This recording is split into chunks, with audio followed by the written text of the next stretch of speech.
లోక్సభ ఎన్నికల వేళ air India express గురువారం అదిరి ఆఫర్ ప్రకటించింది. తొలిసారి ఓటు వేయబోతున్న 18-22 ఏళ్ల మధ్య ఉన్న యువతకు విమాన టికెట్లపై ఏకంగా 19% మేర డిస్కౌంట్ ఇస్తున్నట్లు తెలిపింది. ఫస్ట్ టైం ఓటర్లకు ఈ ఆఫర్‌ను దేశీయ విమానాలతో పాటు అంతర్జాతీయ విమానాల్లోనూ ఉపయోగించుకోవచ్చని తెలిపింది. అంటే విదేశాల్లో ఉన్నవారు ఓటు వేసేందుకు వస్తున్నట్లయితే ఇది మంచి ఆఫర్ అని చెప్పవచ్చు. ఫస్ట్ టైం ఓటర్లు ఈ ఆఫర్ పొందేందుకు వ్యాలిడ్ ఓటర్ ఐడి కలిగి ఉంటే సరిపోతుంది.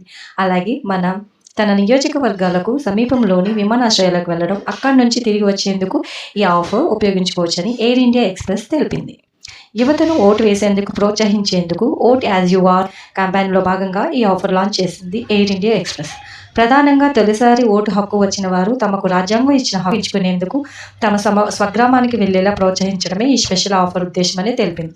ఈ ప్రచారంతో న్యూ ఇండియా స్మార్ట్ కనెక్టర్ స్థానాన్ని బలోపేతం చేసుకుంటూ సరిహద్దులను అధిగమించడంలో ప్రజలకు సహాయపడేందుకు ఎయిర్ ఇండియా ఎక్స్‌ప్రెస్ తన నిబద్ధతను పునర్ఘటించిందని ఓ ప్రకటనలో తెలిపింది. దేశంలోని యువత ఓటింగ్ నమోదు తగ్గిపోతున్న సమస్యను తగ్గించేందుకు గాను ఈ క్యాంపెయినింగ్ నిర్వహిస్తున్నట్లు ఎయిర్ ఇండియా ఎక్స్‌ప్రెస్ తెలిపింది.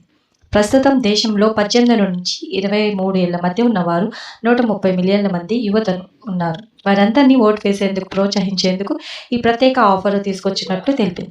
18 ఏళ్ల నుంచి 22 ఏళ్ల వయసు ఉన్నవారు వ్యాలిడ్ ఓటర్ ఐడి కలిగి ఉంటే విమాన టికెట్లపై 19% రాయితీ కలిగిస్తామని తెలిపింది. మరోవైపు లోక్సభ ఎన్నికలు ఏప్రిల్ 19, 2024 నుంచి మొదలు కానున్నాయి. ఫలితాలు 4, 2024న వెల్లడనున్నాయి. Thank you for all.